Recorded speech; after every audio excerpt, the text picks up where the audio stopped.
All right. So, welcome back finally to Shenanigans. And this is where we talk about the things that are not ladylike or nobody wants to talk about or just the shit that we want to get off our chest. So, I'm going to start this off a little bit differently. We've got a new format we want to try, and we'll explain some of that in a little bit. But let's talk about trauma. As we all know, nobody asks for trauma, right?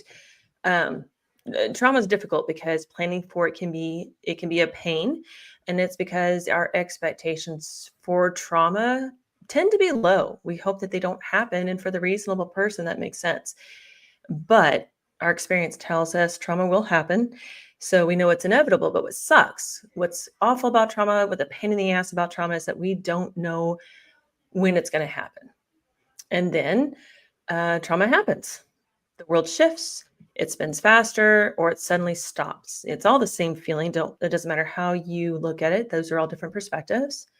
And before you know it, you're in autopilot mode, you're in defense mode, or you're in survivor mode. And that's all at the same time.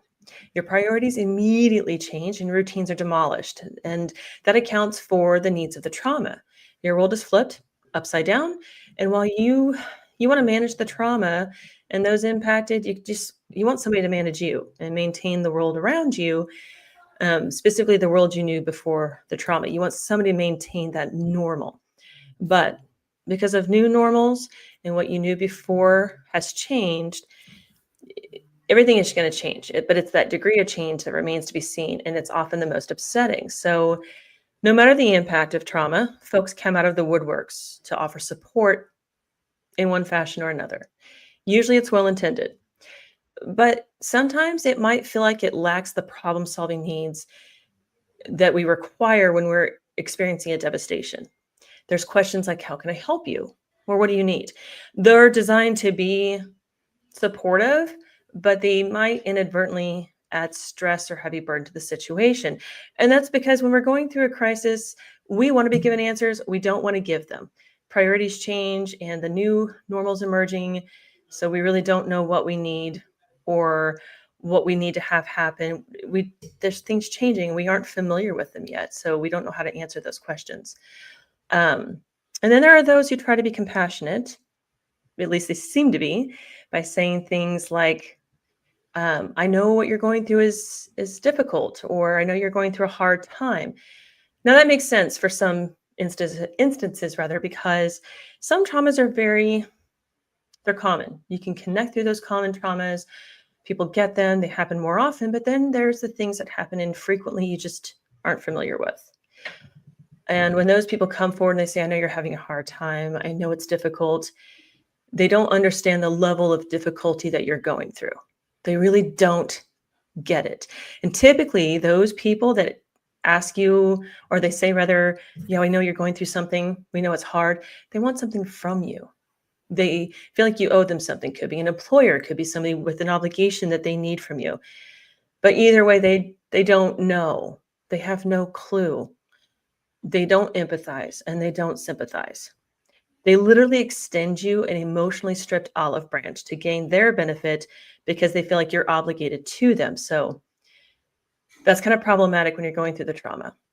And then finally, there are those that catch up with you after the dust has kind of settled, and they offer a gentle but comforting hug, and they apologize for not being out there for you or reaching to you sooner. But they tell you that they didn't want to add unnecessary pressure or add communication that you didn't need at the time. They'll say things, basically they're telling you, I know you're important, I know what you're going through is tough, but I have no idea how to help you, so I stayed out of your way to help you. Those are the ones who get it. They're the ones who know, I don't need to be a part of that, I don't need to insert myself in that, I'll catch up with them after the fact. And so they make things a little bit easier because they're in the background and they're kind of ready to be tagged in when the time comes. So when it comes down to it, people will do what they know to do during traumatic situations. They'll do what they're conditioned to. Trauma sets a lot of things in motion. Some of those things are conditioned, some are emotionally driven, some are out of self-benefit. But at the end, trauma doesn't only teach you about what you can overcome, but it'll tell you about who's there for you and who really cares and who's really seeing you and knows how to help you when you're ready for the help. And sometimes that is the best support. So that's what we're going to talk about tonight is trauma, how we handle it, how we deal with it, what it all comes down to. So we're going to hop into this. You see, I haven't added, I think all the girls are here. I don't know. I think Katie just showed up. But speaking of Katie, I'm going to do some introductions. Like I said, we're going to do a little bit different format. So when it comes to Katie, she's the one you want to have your back when shit hits the fan. She is our super energetic Katie Duncan. And then if you're looking for a Barbie doll with the tongue of a shark, your new friend is Amber Flady. And then she's quiet, but she's mighty. So she might be the one you really have to worry about, and that's Kathy Marchitel. So these are the hosts tonight. These are the panel for tonight to talk about taming the trauma. Hello, ladies. Hello. Did I do well with the introductions? I thought they were cute. I'm just saying. You kind of nailed it. Yeah, you kind of nailed it. Yeah. That's what I kind of try to do is just nail things as I go along. You're welcome. So I'm going to hop right into this. I know, and kind of set the groundwork for why I wanted to do this tonight.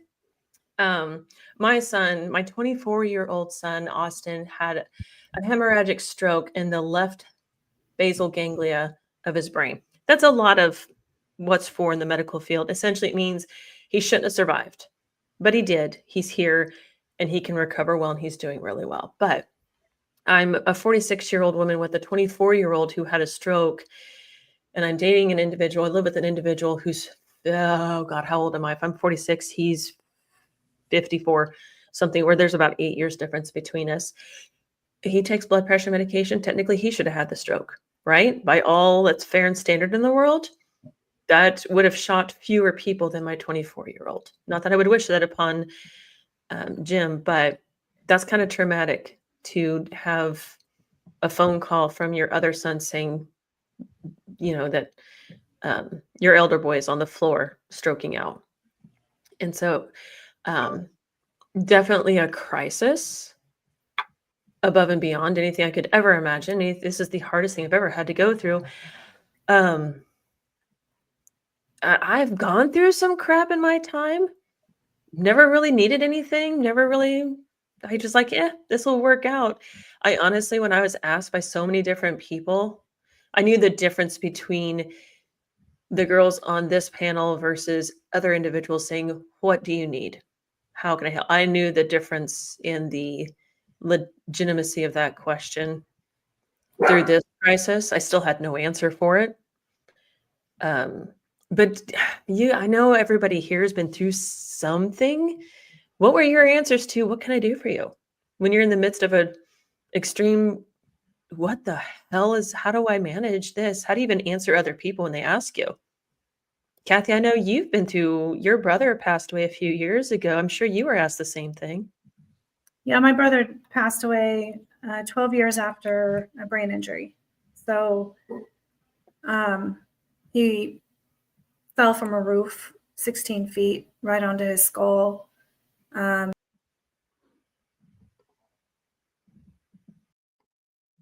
Something's happening. I was trying to fix it there. It's not. There we go. I was trying to fix it there. Sorry, ignore me. Just keep talking. That's okay. No, same thing, Tara. He wasn't expected to survive had he not been transferred when he was to the nearest hospital. I think the emergency people said that if they would have been even like 30 seconds later, he most likely would have died.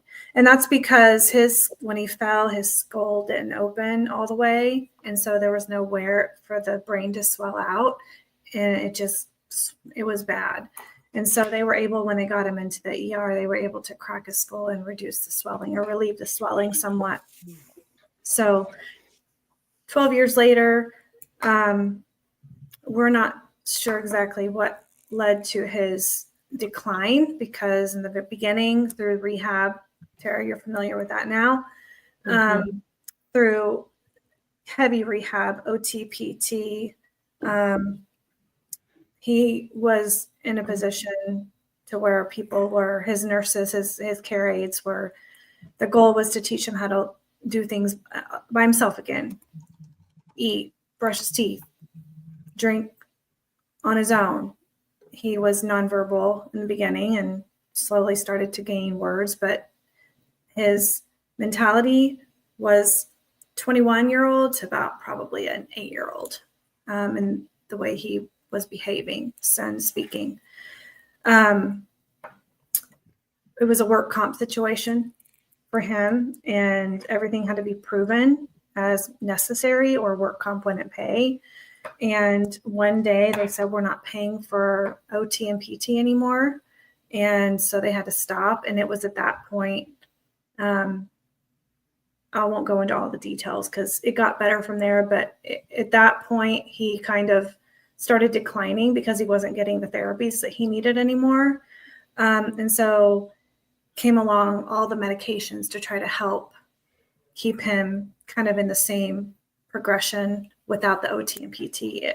It's hard to explain unless you're familiar with the whole scenario and how it works. But yeah, there's so much I could talk about, but I'm not there's no time to talk about it right now. Agreed. But yeah, So, 12 years later, my brother, long story short, he was on an anti-seizure drug.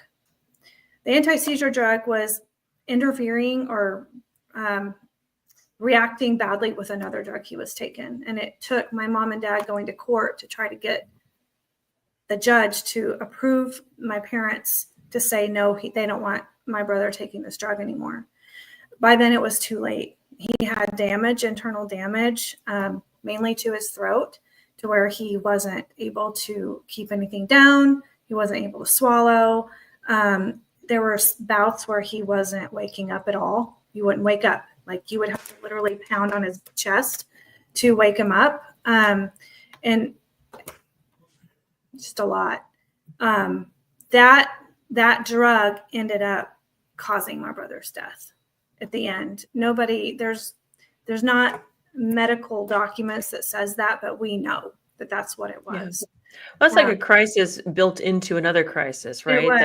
It was because, I could go back and show videos of my brother walking a little bit with a walker on his own.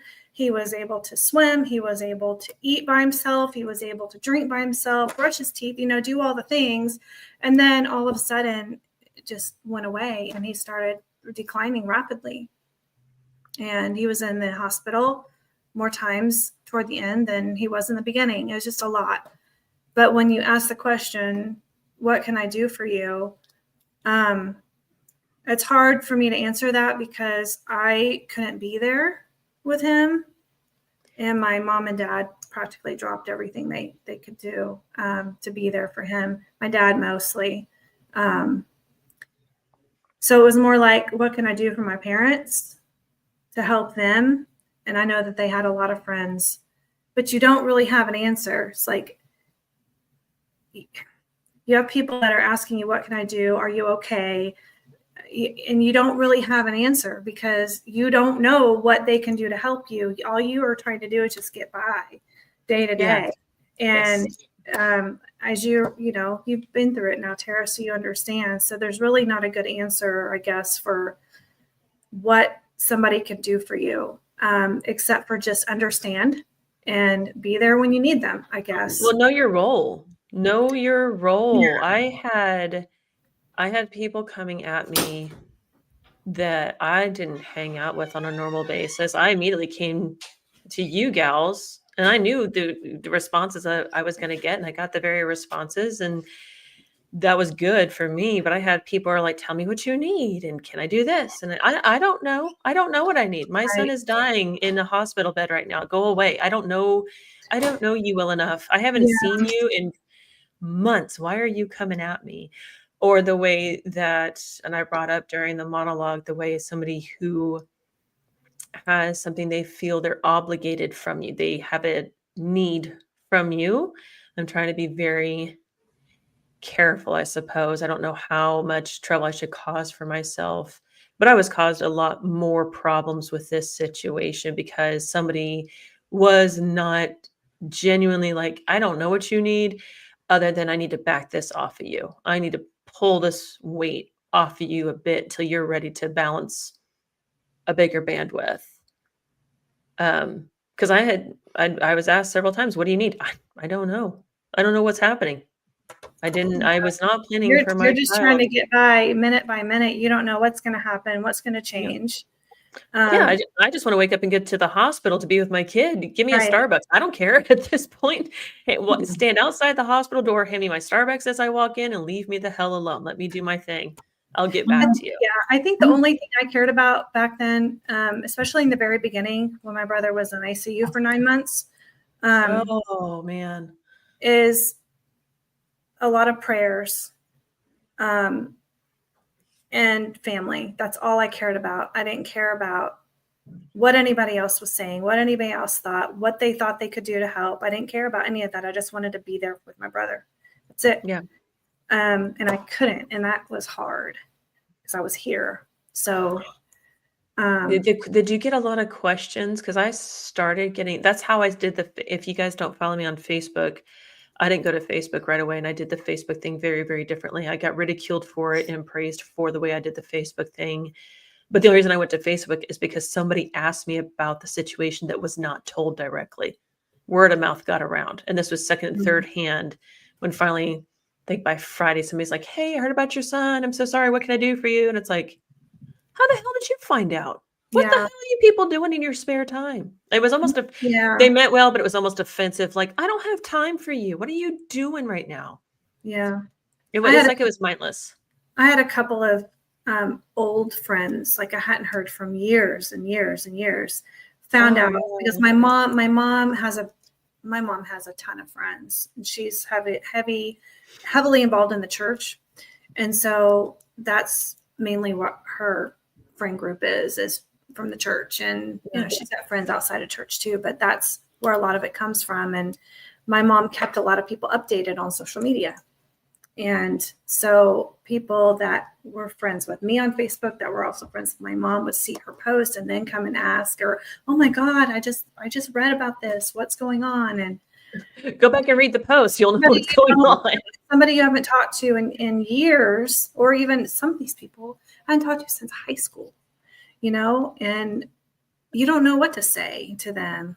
Like, oh yeah, this is how this happened. I'm okay. Everybody's fine. You know, what do you say to somebody like that doesn't reach out to you after years? So this is where everybody gets to chime in. Everybody needs to chime in on everything, but people come out of the woodworks to offer support. I get it. Some are well intended, but some are like, I need to know what's happening, so I know that I know. Like, I need to be the one that knows, so that when somebody's like, oh my God, did you hear the terrorist son had a stroke? And to be like, yes, and I know everything about it. Let me fill you in. Like, they're the little know-it-all. That's what I kind of felt like was happening with some of this crap with Austin. And that's why I did the Facebook way that I did, so that nobody would know how I was feeling, minimizing what Austin was going through. Just, I kept it awareness. But do you guys feel like maybe people are doing that to be like the major news broadcast network when it comes to gossiping and rumor milling?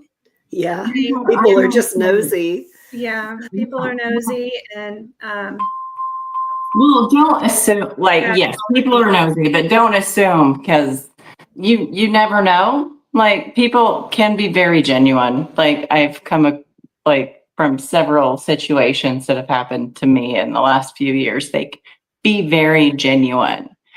But your first instinct, and this is what's sad, your first instinct is to think that, you know, they're being nosy and they're trying to get in my business. But some of them are being genuine. It's just, so is that level? Yes, I agree. Some are genuine. Would you say there's a level of mindlessness or ignorance that accompanies that genuine, I want to be there, I genuinely care? I know we've not talked in eons, but this made me think of you, and this made me really, like, deep down find a fiber of moral being that says, I have messaged friends that I haven't seen in a while, but then something will come across my Facebook or my social media that they're going through something. and I'll message them like, oh my, and it comes from a heart, like a genuine, warm felt heart and caring place. Like I'm not trying to get up in their business, but Right. it just, so it's a weird thing, you know, you never know, I guess. Agreed. And the reason I went to Facebook is because somebody reached out that I didn't tell. They're not inner circle. They were not the first person I thought of when it came to talking about my son's situation. I went to his friends, his inner circle, and our family, and obviously you guys. When somebody's like, "Hey, I heard about this. I'm so sorry. What do you need from me?" And I'm like, oh, man, I got to go to Facebook now and say something and get this under control before we all get bombarded. That was the thing I was afraid of. I didn't want the family being inundated with communication, and we couldn't get into Austin's phone. His phone, we were trying to get into it to figure out a timeline, and we may have locked him out of his phone, which permanently. By the way, the permanent lockout, we had to reset the phone, and he hadn't backed it up in 2 years. That was a fun thing to do. Anyway, so I think that was where, like, we were trying to minimize the amount of that kind of text, Katie, whether it was genuine or not. We didn't have time for it. We were trying to get this kid back on track and get him taken care of and get him back on focus. And we didn't have time to be like, oh, I'm so sorry you're going through this. Yeah, great. That's awesome. Go away. We'll get back to you.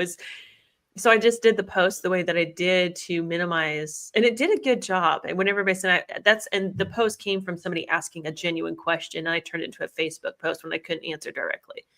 Because all those questions, of all the questions that I answered, only one came from a close knit person in my life, not my son's life, but my life, because we were keeping everybody else updated that needed to be updated. But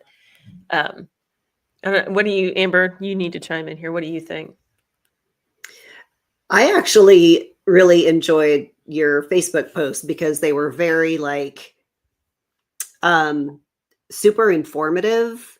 Because it was a lot of questions that I was thinking, but I wasn't going to bombard you with them and be like, Right. okay, well, Tara, you need to stop with your And I've known you for 20 years and you're still not going to do that. Explain it to me. Yeah, no. So like, yeah. And so reading those things, I'm like, oh, this is actually really great because these are all of the things that I'm thinking, like, how in the heck did this happen to somebody so young? And how is the brain going to heal itself? And what is the timeline? And all of these things. And I feel like you did it so eloquently. And she kept it to the point. Very much so. Yeah. Yeah. And I like that you hashtagged it too. So then you could go back and find it. Austin could go back and find it whenever he wanted, if he wants to. He read them. Oh, good. My God. He was reading them as he never mentioned it to me. I was waiting for him to find it and get mad at me because I was trying to. So if you're not on the only way you could find these posts is I did not create a Facebook page specific for this. I just went off my own. And, after I got that first non-inner circle person, and that's somebody we enjoy. So it's not like we don't like this person who contacted me, that it inspired this whole thing. But I wanted to do a couple things. One, I did not want to incorporate my emotions of this matter because it wasn't my journey. It wasn't my situation. It was Austin's. I was just along for the ride like the whole family was. I also wanted to honor Austin's boundaries because he couldn't verbalize them at the time. He only had two. When he woke up from his comatose situation after the stroke, he had 2 words: yeah and no. That was it. No, he's obviously far better than that today, but that's all he could verbalize. So I had to find a way to protect him, but still give the updates. I focused on the informative. What does this mean? What is it? And it still gave a good understanding of what he was going through. And because I tagged there's 5 major, I tagged his brother, his sister, his dad, his stepmom, his grandma. So there was 5 tags because they were always involved in all the decisions, no matter what. And Austin was obviously tagged, so 6. And Austin had been reading them the entire time, and I had no clue. It wasn't until later where I made a comment. He's like, yeah, no, I read that on the Facebook post. I'm like, you did what? And he's like, oh, yeah, I read them all. I keep up with them. I'm like, what do you mean you keep up with them? You're the one creating them. I'm like, why are you? He's like, I just want to make sure you're accurate. You're on spot. That's a good job, Mom. I'm like, I gotta go. But wasn't ready for that. But that was the whole point of that. I wanted to be informative and create awareness and the hashtags and because I didn't want to do this whole, yeah, my son had a stroke and I'm so sad and I'm so hurt and I'm so terrified. And I didn't want them to be I statements. I did not want the focus on me. It just happened to be that questions were coming in. Our questions were going to the doctor. So some of those were our questions and we had some major shenanigans.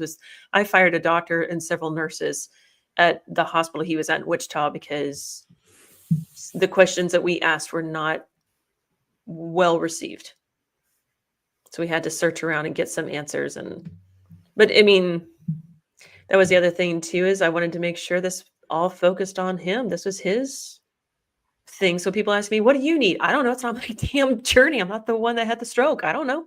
I'm focused on him.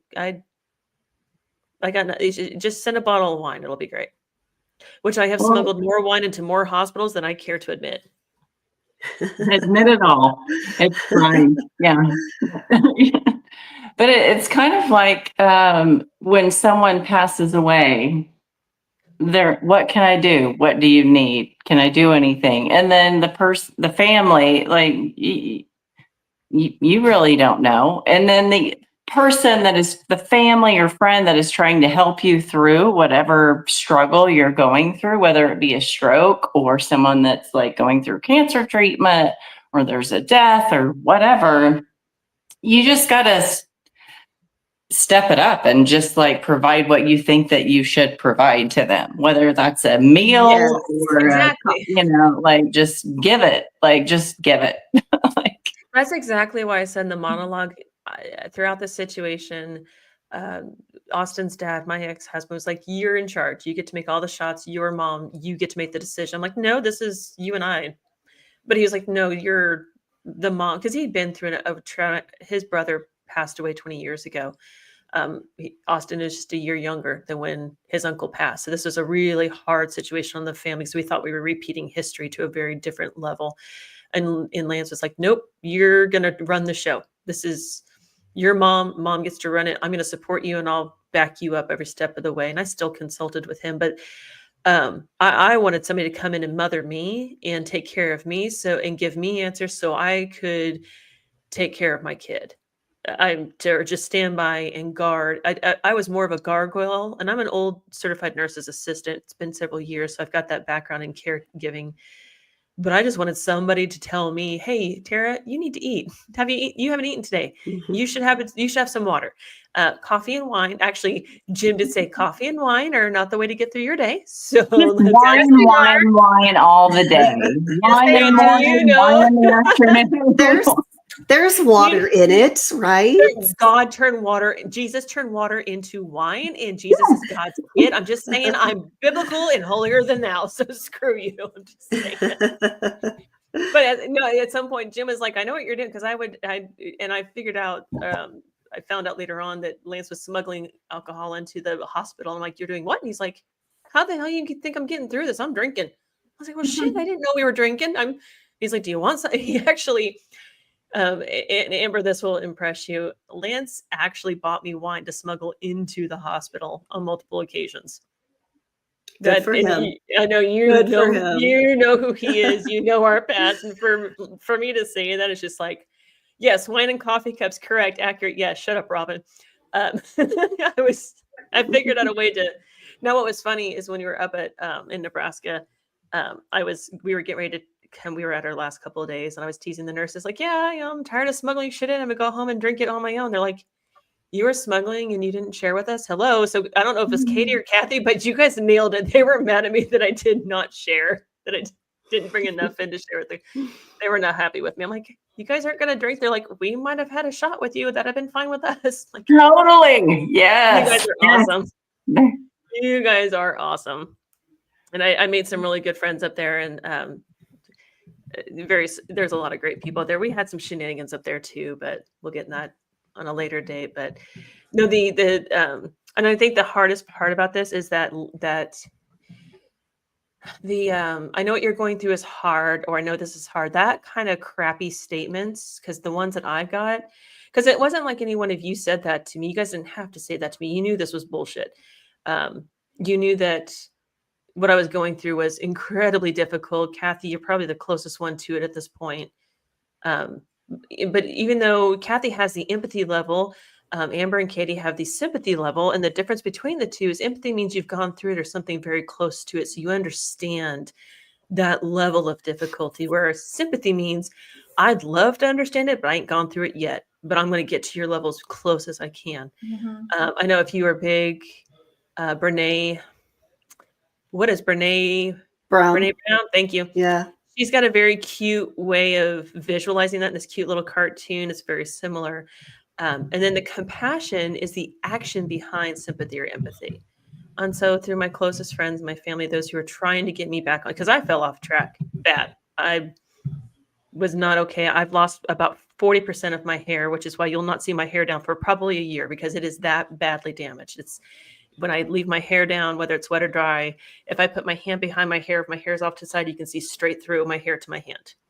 I've lost so much of it. And my hair was thin. Shave it. Just shave it. I'm so close. I'm so close, but I have an ugly shape. Fun wigs. I will cut it for you. I have spent over I've spent over $500 on different over-the-counter product and specified product, and I'm like, I can't dye it because it will definitely fall out and burn off. I'm like, oh, God, I just want to cut it back. I just want to cut it back to a healthy level. Do you want me to bring the clippers over there? I will shave your head. I'm so close. I'm not, I know I'm laughing and smiling when I say that, but I am not kidding. I even told Jim, if this stuff does not work, doesn't make things happen in the next few months, we're done. We're done. We're going to shave it off. We're just going to hope for the best. We're going to Sinead O'Connor this stuff. I can't sound like the woman, but I'm going to go full baldy mode, and we're just going to see what happens.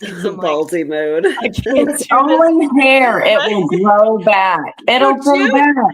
It'll grow back. The last time I went to dye my hair, Jim's like, "Don't dye it. Let's see what it looks like." I'm like, "It looks like salt and pepper. That's why I dye it red. I don't have red hair naturally, dude. This was all fake. This was a complete misadvertising.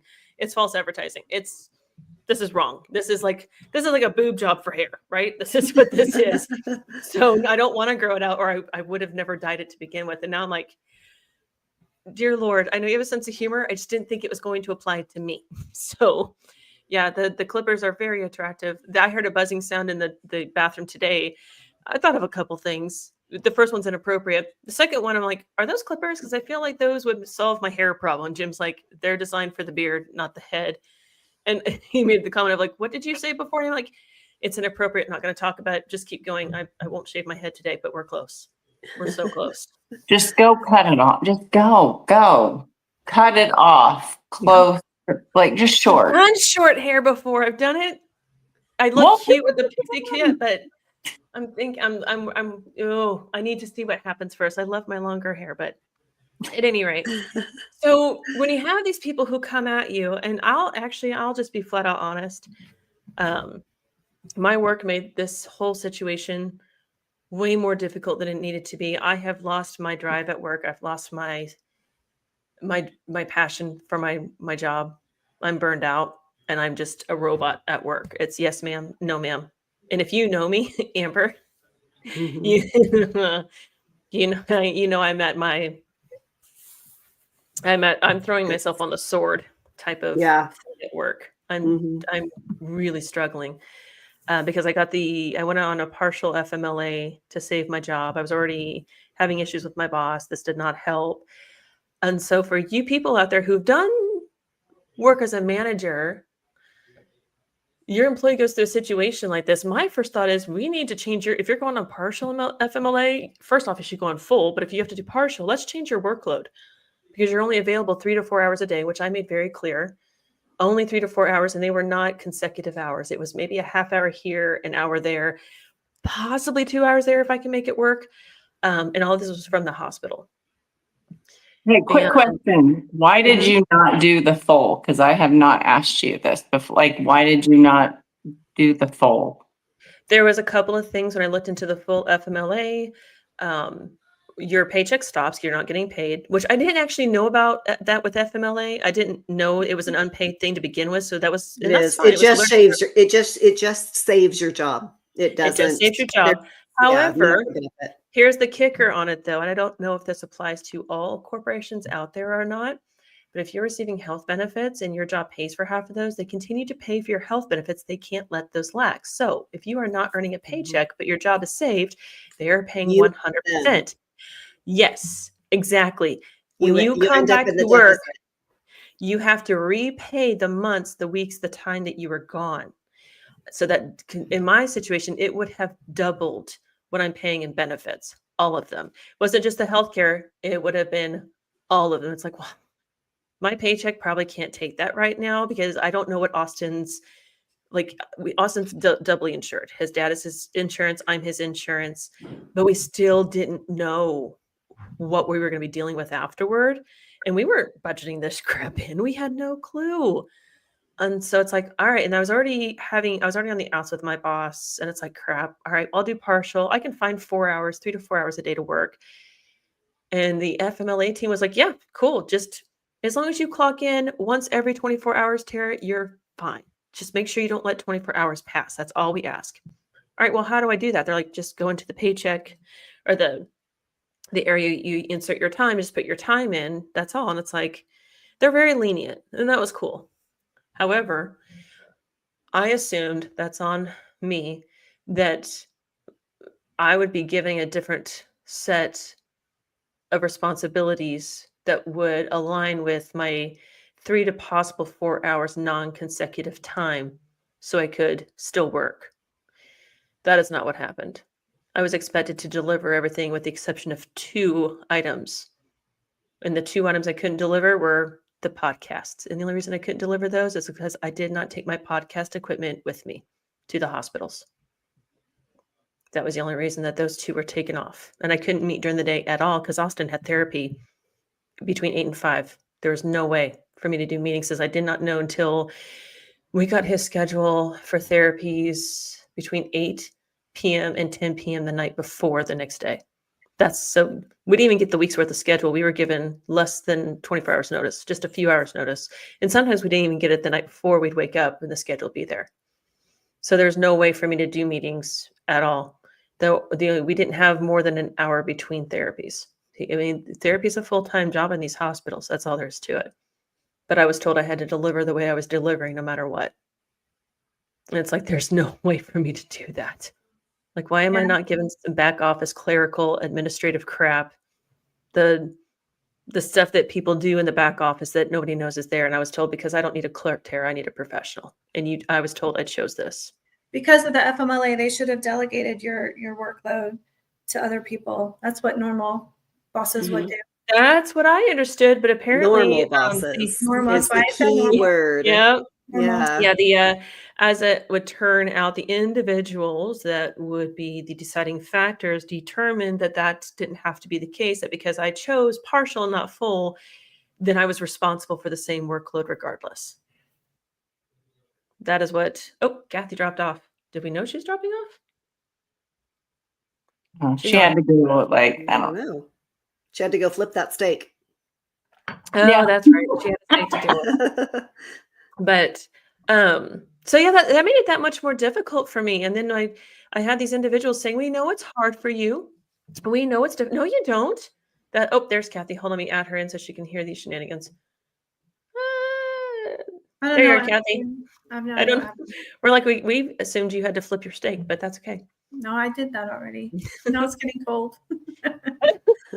So that was what I was getting to with the whole, we know this is hard, Tara. We know you're going through a difficult time, but, and there's 2 points to that. When you say a sentence like, I love you, but, or you're doing great, but, everything before the but is usually not heard because everything after the but is the point.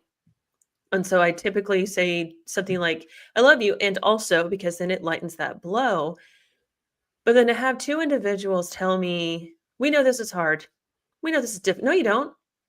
No, you flipping don't. You have no idea how difficult this is. And you're making it that much more difficult. And I may or may not have been a royal bitch and said, if I could, I would wish this upon the 2 of you. I would wish my situation upon the 2 of you, but that would mean one of your children would have to be hurt. And I'm not trying to do that because they didn't earn this. You 2 have earned this, but That's not how my situation works. And I actually told that to the both of them. And one of them is a part of the HR team to make it clear as to how unsupported I felt throughout this entire, or at least for the work side. That was, it would have been way less stressful without them saying, when are you going to do this? When are you going to do that? Why don't you just tell me, like, send 50 emails in the week? I can do that. That'd be easy. I can sit from the computer and send stupid emails all day long. I can take care of offline tasks. That's fine. But I was forced into several meetings over the course of this ordeal. And like, well, you're not happy anymore at work. Bitch, I wasn't happy back in November. But here we are. So it's, so there's multiple factors. So if you guys had that situation where you're in these massive crises and your work is like, that's nice. And also you have a deadline on Friday. So do you mind meeting that for us? Like, I call shenanigans. That's it. What do you guys think? I'll just sit here and blabber on. You guys know that if you don't stop me. I don't know. When it comes to the work stuff, oh my gosh, I tell you what. I mean, there are so many people that make it to management positions that should never be in management positions, because I feel like to be a manager, you have to have the empathy. You have to have the compassion. You also have to be able to draw that line in the sand so that way you don't get run over by your employees. But you have to care about the people under you. People don't quit jobs. They quit bosses, right? Mhm. True. I mean, we all know that. We've all been there. And at this point, I mean, with the way that she treated you throughout all of this, like, she, in my opinion, was like, I know she doesn't want to be here and I don't want to be the one to fire her. So if I can just make things as difficult as possible for her, then she'll just quit. Yeah. And then I don't have to deal with anything that, comes along with me letting her go. So here's the kicker. She can't afford to lose me. Me and one other gal went on FMLA at the same time. That's the funsy.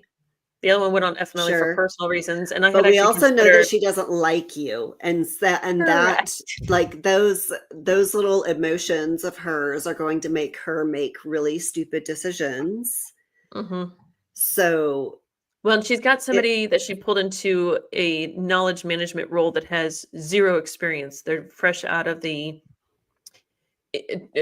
organizational training, training for the part of the organization that we're in. So this person has 2 years experience in learning all the disciplines, but it's not experienced, right? That you would need for knowledge management. Mm-hmm. Somebody just retired. And so we've got we're looking at 100% turnover rate. So I say that because otherwise it looks like it's just me being a freaking brat. And I get that. And I could accept that, except I'm not the only one. Right. Yeah. And if somebody would just pay me to write a book, that'd be great. I'll quit. Or do shenanigans full time. I'd quit to do that. That'd be awesome. There you go. Oh. So I mean, Amber, you've been a manager. Katie, you've been I think you've been a manager. I know Kathy has, or Kathy is.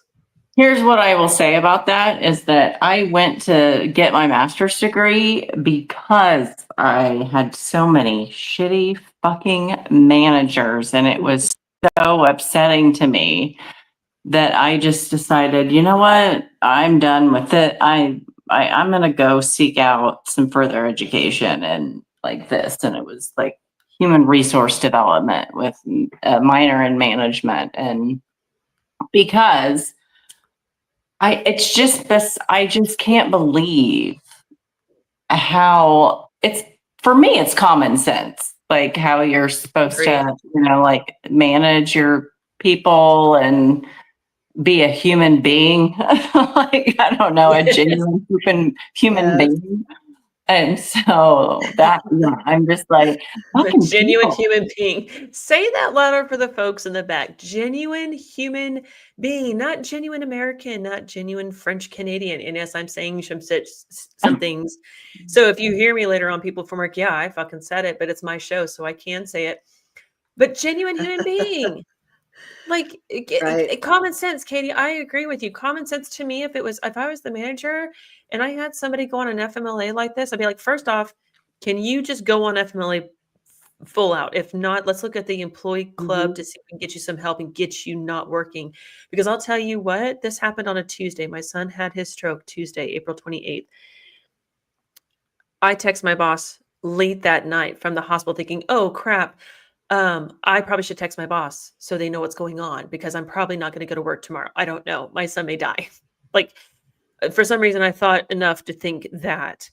And I text my boss. I'm like, hey, I'll check in tomorrow. I don't know what time my son had a stroke. And okay, talk to you tomorrow. Not, hey, how about you not check in? How about you wait until Friday? Let me know how things are going. Don't check in. Take care of your kid. That's not what I got. I got a, hey, okay, great, thanks.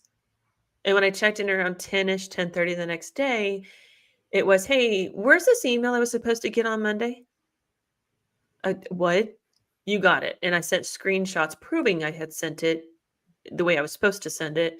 Oh, haha, my bad. That's just a code 12 or whatever, which means it was her fault. So she was saying it was her fault without saying it was her fault. I was like, and finally it took, I think it was Friday before HR, because I was copying HR and all the emails, and HR was like, Tara, close your computer. Stop working. Don't check in tomorrow or next week. Stay away. Take care of your kid. Check back in on the following Monday. And so I did, not realizing what that meant. That meant all my vacation time and whatever. They were using all this other crap without telling me that's what's going to happen. But whatever. That's fine. But at least somebody said it. And because of that, my boss was like, oh, I guess since HR has said it, then I should probably also agree that you should close your computer until the following Monday. It's like, you've got, am I? You had to have somebody tell you that, like it's Well, common sense. I want to completely, there's a lot of things I want to say to her. Some things I've already said and probably shouldn't have. I technically should have been fired by now. But she's like 32, 33. And of the individuals on the team before, the individuals she started with, I was the youngest of the individuals at 45. The rest of them were in their 50s. And so you brought in somebody who'd never managed before, coming into women who have had way more experience than you. And it was a very bureaucratic, and it still is very bureaucratic. I'm a manager because I said so. That's kind of what we're dealing with. And it's like, it just made the whole situation that much harder. I couldn't totally focus on Austin the way I wanted to. So I think I overdid it in certain areas. I think I overcompensated.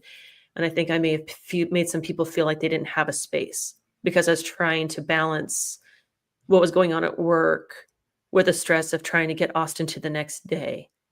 Because Austin was doing great until the first week when we were out in the out-of-state hospital, and then shit just hit the fan. And our focus was not so much about getting him physically there as getting him mentally there, because he was just mentally blindsided at the end of the first week in the out-of-state hospital. And everything worked out, but it was just like, man, if I could just not open this work computer and just reduce the stress. That's what you want in a crisis. You want to reduce the stress in every way you can. So you just drop things left and right, and you'd be like, later on, you're like, oh crap, it's been 6 weeks. I forgot I owed you something. Let me get on top of that. And that's when people are like, no, we took care of it because clearly you had other priorities.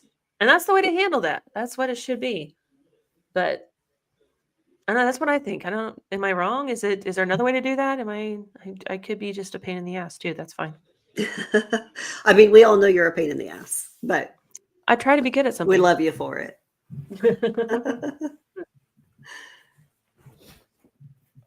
I don't know. So it's, Katie, you've been, I mean, with you both, all of your parents have passed. And they were all close in their passing. So that's one thing after another. It's like one tornado after another hitting the same damn spot. You clean up a little bit, something else hits. You're like, what the fuck? Really? People, like, what? Where were you at and all that? How did you deal with the real compassionate people versus the whole, oh, poor you, we're here for you. And then you turn around and you're like, wait, hey, where'd you go? I I could have used a blanket. That'd have been great.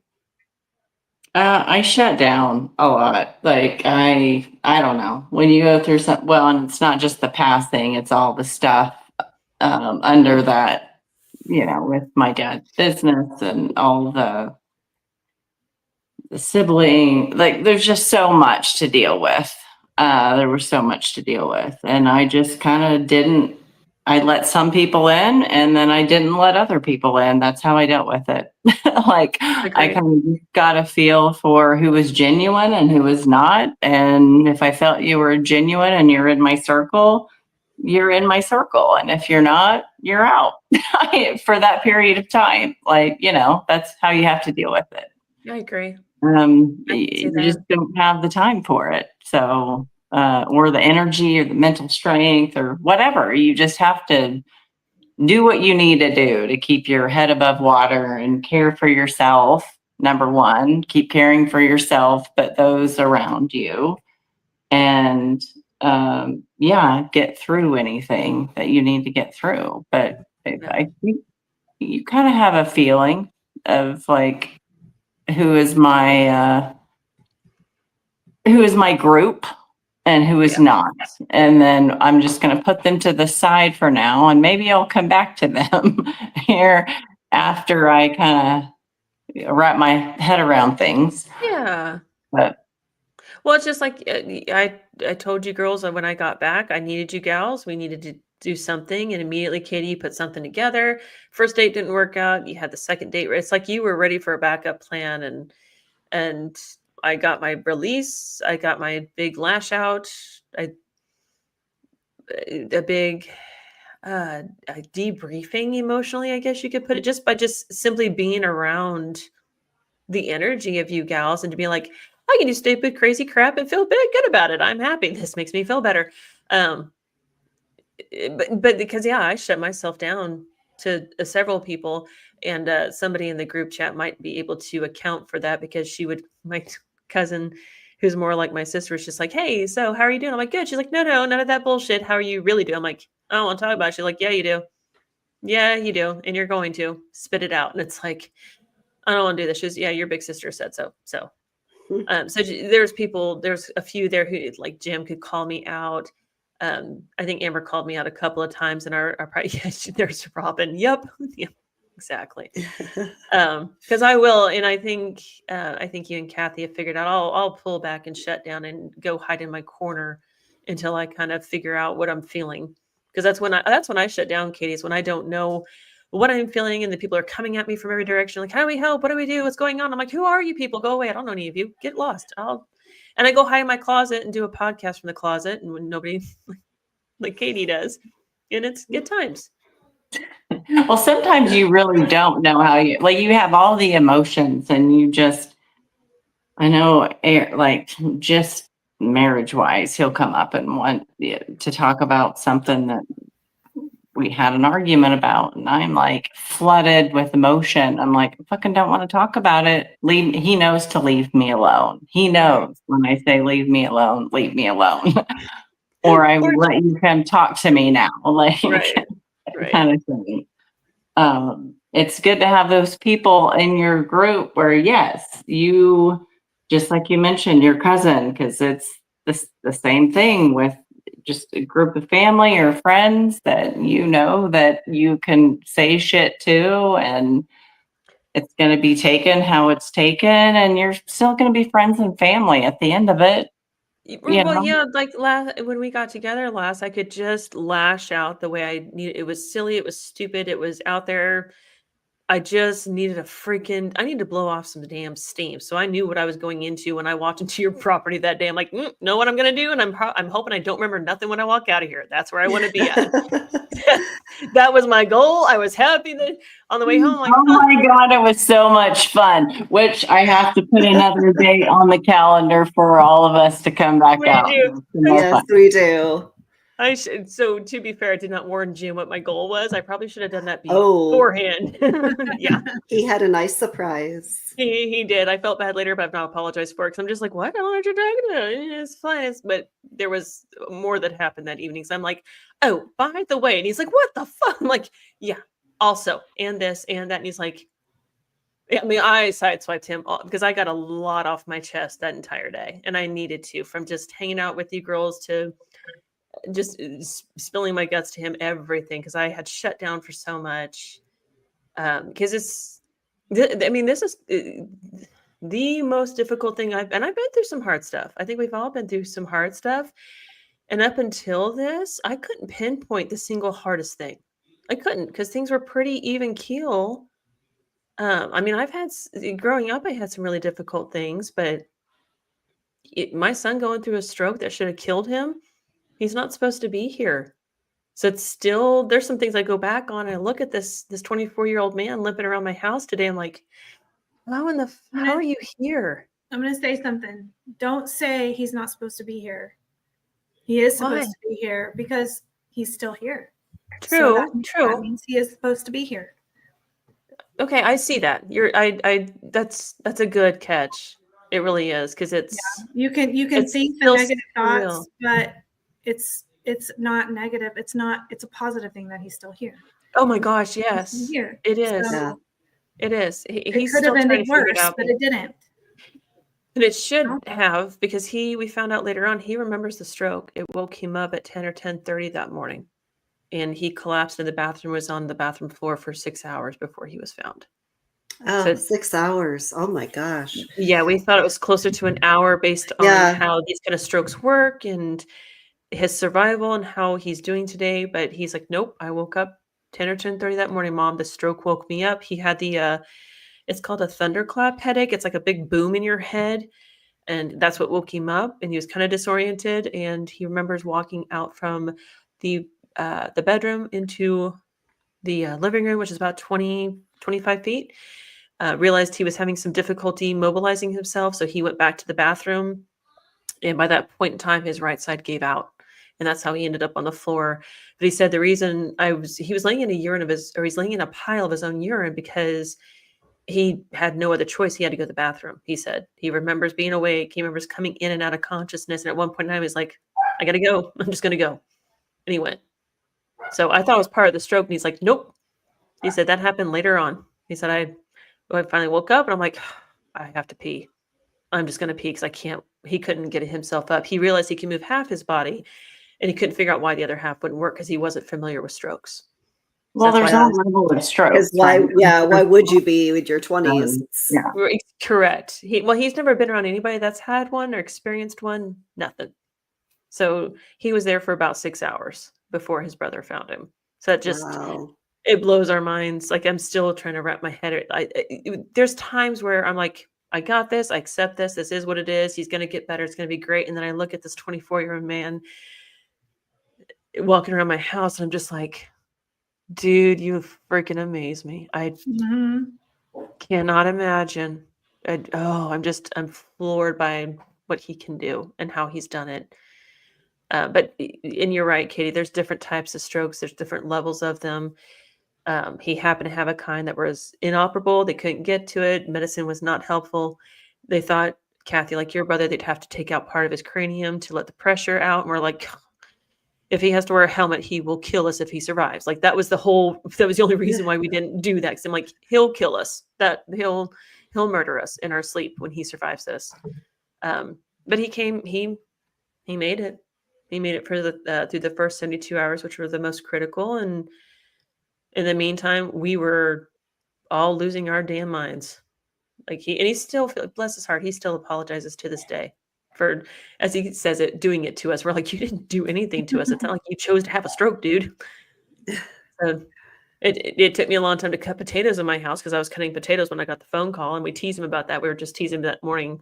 Like, it took your mom like 6 weeks before she cut potatoes in the house again because she only has one son left. And Austin's like, sorry. That's kind of funny though, Mom. Like, God. Oh, but I mean, through it all though, I don't know, you can definitely see the genuine desire to care through the, hey, I care, but also you owe me something. I want something. I want you to give me something. Like I could definitely see the difference. And the folks who didn't want to contact me because they were afraid of being a burden versus the ones who were like, I'm here for you. And I'm like, really? Then go feed the cats and dogs. Oh, I'm busy though. I'm like, then why are you contacting me? Because I've had a couple of people stop me since I've been back to say, hey, I'm so sorry I didn't contact you. I figured you were super busy, but just know I'm sending all the vibes. I read all your posts. And that's the thing that got me was anybody who stopped me after the fact and said, I read your posts and they were great. I knew exactly where Austin was. I knew exactly what was going on. And I knew we knew everything was okay. That's, I think, what said the most to me was somebody who just stood in the background, was like, I didn't want to bother you, but thank you for putting that out there, which those posts they're going into, we're writing, Austin agreed to write a book with me. So we're because you don't see these strokes very often and nobody understands them. And his experience has been surreal, absolutely crazy. Does he like to write? He's not writing. He's telling me, he's going to describe to me what he went through when the stroke occurred. And then you'll put it into words. Yeah. Yeah. Yeah. So he still has the aphasia, which is that word finding thing. So he'll say something and you're like, what do you mean the duck went out of town? What the fuck does that mean? He's like, it's not what I said. I said, I'm going to put my shoe on. We're like, it's not what you said at all. And he's like, yes, it is. And he'll fight us on it. And we're like, or you said this. And he'd be like, really? Oh, okay. I'm sorry. I meant I'm going to put my shoe on. We're like, oh.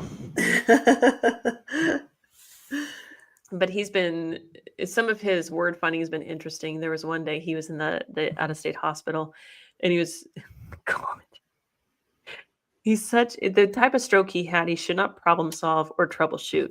This stroke impacted that part of the brain, but he's a young brain, 24 years old. The brain's not fully developed, so that worked in his favor. But he looked at me and his friend one day and he's just like, hey, I want opposite the clutch. And me and his friend looked at each other and we're like, what? And Austin just played. I want, close. Yeah, I want opposite the clutch. And we're like, what is that? And he's like, I want opposite the clutch. And his friend thought about it. Austin, before the stroke, was driving a standard truck, a 5-speed truck, 2002 Ford truck. He was in his wheelchair at the time, and he wanted the foot pedal that his weaker leg sat on. He wanted the pedal, which is opposite the clutch in a truck. And that's how he got us to understand that's what he was doing. Oh. And yeah. His friend caught it. He's like, you want the pedal? Your wheelchair pedal? And Austin's like, yes. And we're like, oh my God, are you kidding me right now?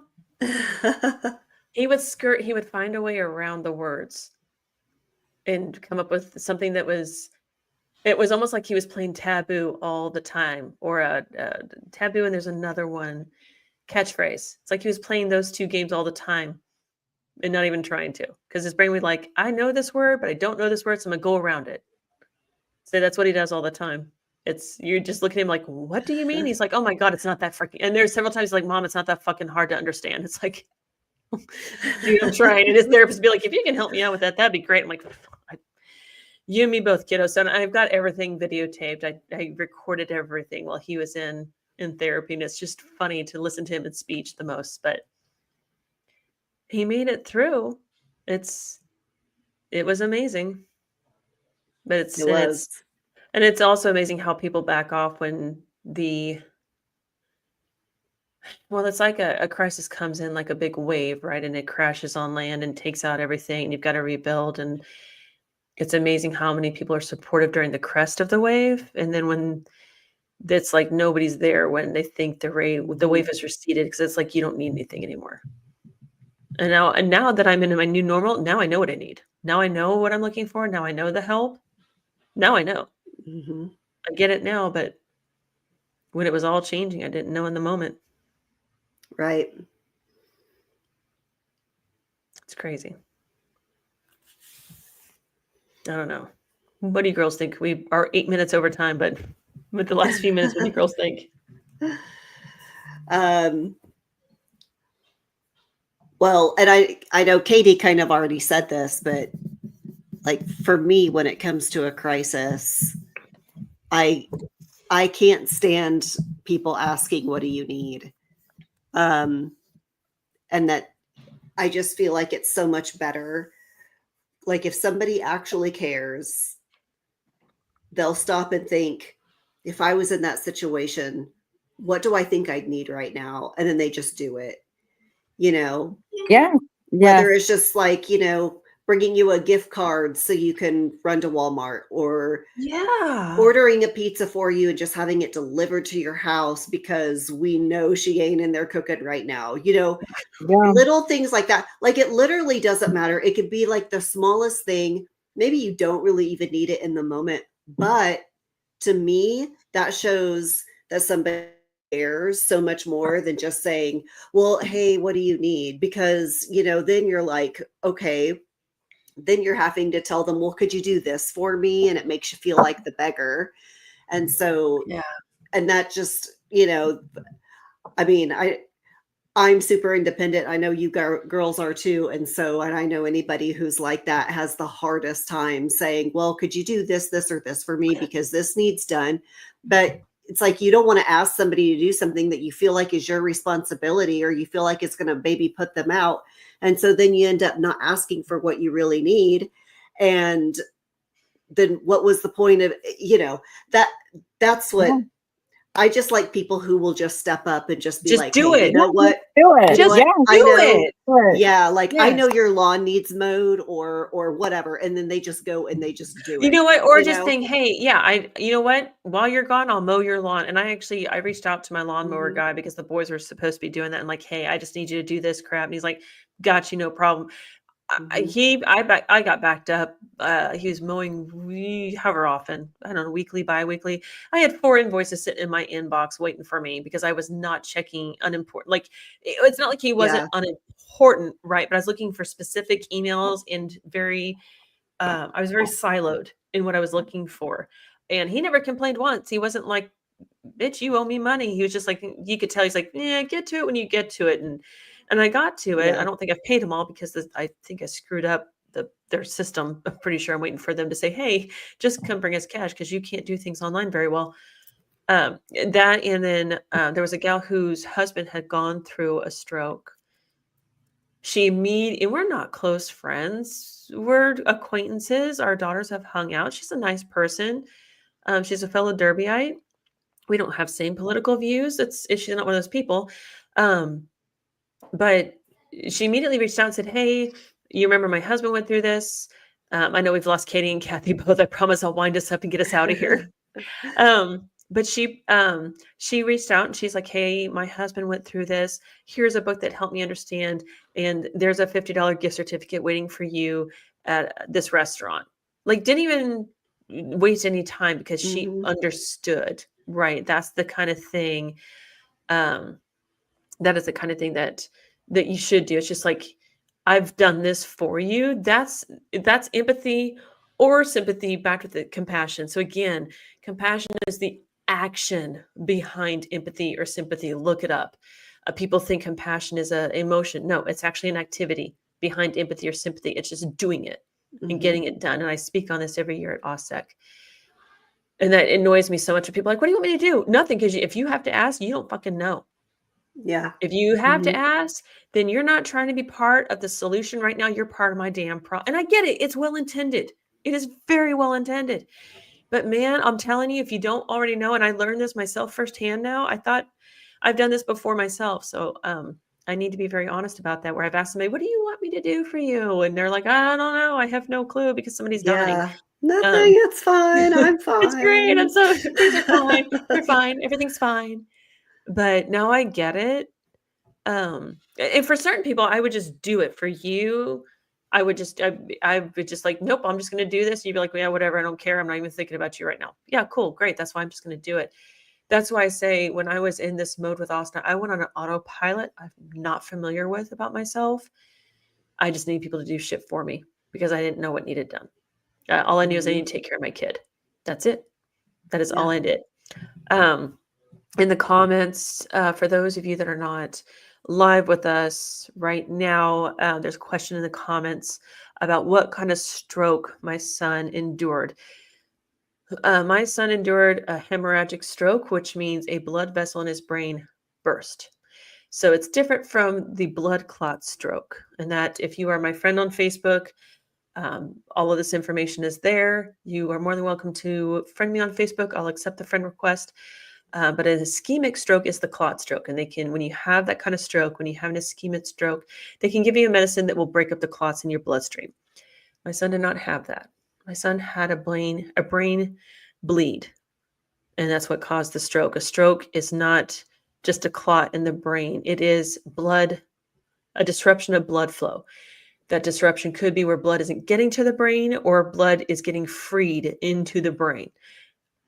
Odd as it may seem, the brain does not like blood just free flowing into it. It hurts the brain. Blood actually hurts the brain. The only thing brain wants is brain matter. That's why everything else is contained. And we're not sure why it happened yet. That's another question in the chat. And again, these things are on my Facebook page. Please feel free to go find me, Tara Parker, on Facebook. The hashtags are hashtag Austin's Journey and hashtag Stroke Awareness. You can find a lot of questions and answers there. But until we get to the neurologist and the nephrologist, we are not going to know why. My suspicion is he just happened to have what's called an AVM. I can't remember what that stands for, but basically it's vessels and arteries that didn't match up properly in the brain when he was forming in utero. They stay mismatched, and then high blood pressure caused those to burst. So that's what we're thinking. He did have high blood pressure. We don't know why he had high blood pressure. We hope to have all these questions answered. At some point, I'll just put out a video.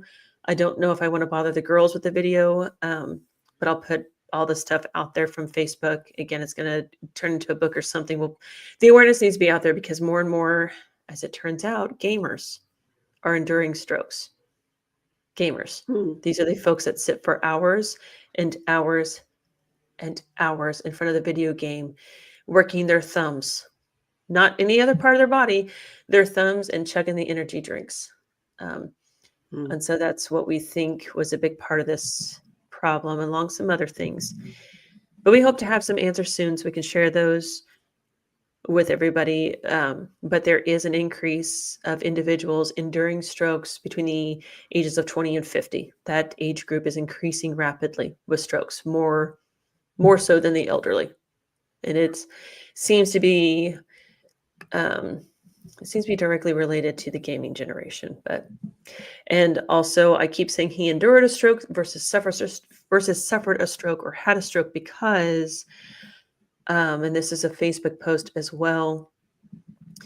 If you suffered something, you tend to have a negative mentality towards it. You tend to be controlled by it. I suffered a rape. I suffered an attack. I suffered this. And you have a constant battle with the process, the situation, the outcome. Whereas if you endure something, it's more of an optimist mindset of this happened, this sucks, but I'm going to get over it. And so I'm a mental coach. I do a lot of coaching with individuals, and words are important. Your brain doesn't know fact from fiction, only what you tell it. And if you say you suffered something, your brain hears, I'm weak and I can't do this, and I'm going to do the minimal. But if you say I endured, your brain's like, okay, we could probably get over this. And you have more control that way. In fact, with a stroke, you have to rewire your brain, which proves the brain doesn't know fact from fiction, only what you tell it. And I am seeing it firsthand with my son when he says something and we have to correct him and remind him of what he said and get him to say the right thing so his brain can hear the right thing. Because the brain, it's not as smart as what we think. We make it smart. That's why AI exists. It's programmed just like your brain is programmed, which is why, and this is a whole other lot of other conversations, but I've coached on this for years and now I'm seeing it firsthand. And you could not convince me that the brain doesn't know fact from fiction, only what you tell it. By no means. Yeah, I could see that. Yeah. I have held us hostage for 14 more minutes than I intended. Yeah, I got to get back to the fan. Yep. So I will. I've said a lot of words tonight. I was trying to not say as much tonight. I was hoping the monologue would get everything off my system, but clearly I had some more things to say. But I'm glad that you and Katie and Kathy were here. I'm always grateful that you gals spend the time with us. I'm grateful. There's been a few people in the chat. Maxine came to visit us in the chat and get to Ducking Point, which I always want to screw that up, but I got it right that time. Robin was in the chat. Texas Blue Bonnets was in the chat. I didn't see anybody else in the chat, but I wasn't watching real closely. So if I missed you, I am sorry. But Shenanigans is coming back. Amanda, that was the other one. Yes, Amanda was back in the chat. Oh, yeah. So Shenanigans is back. I think Sundays works best for us. So if you can't catch us on Sundays, catch the replay, comment, question, offer hateful feedback, whatever you want. We'll take it all. I'm not sure what we're talking about next week yet. I haven't planned that far ahead, but I've got some topics I want to discuss, like moms who don't feel that maternal connection to their kids. I've got a guest that wants to come on and talk about that, which I think is important. There's a good one. I think that would be a great one because women don't like to talk about that. Nobody wants to. And so I want to get that discussion. I want to talk about, God, what were some of the topics I put out there, Amber? Do you remember? I know you have a list. I have a list. And I've seen it. Moms. and I can't remember where I saw it. Yeah. Working moms who are working and balancing the work. Is it a mom versus a working mom? Like, how do you balance that out? The being a mom and being a professional type of thing. I want to talk about that. And I want to go into communication. One thing I learned about my son's situation, I was already a bit advocate for, but now I'm even more so communication, how fucking important it is, because my son's life was on the line a few times because communication didn't occur properly with him. So he actually survived several things, but pretty typical for the medical field, I guess. I hope not. At any rate, so keep an eye on the YouTube page. Go to the Facebook page. It's SheNanigans Talks. We are on Threads. I think I like that platform best because it's young and I can pull some shenanigans on there. But go on there and find us there. And we're on Instagram. But connect with us. I'm going to do that shameful thing I said I don't like to do, and I don't, but I do, but because I want a new job and I like shenanigans to be my job. Like and subscribe, please.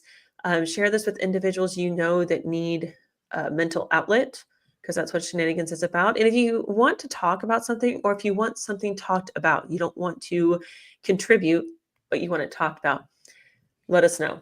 Tell us what you want to hear. The more controversial it is, the better we like it. We want those hard to discuss things. I finally did get the crew to agree to a couple of political conversations. We have some strong boundaries we have to set, but we can do it. I'm excited about that because I think that would be very interesting to bring forth and just bring about a new perspective, because I think we can do that. If anybody can do it, we can. So you guys have a great night. Come back. The format's going to get cleaner every time. And we'll see you next Sunday. You guys enjoy. Thank you, Amber. Thank you. We'll see ya. Bye, everybody.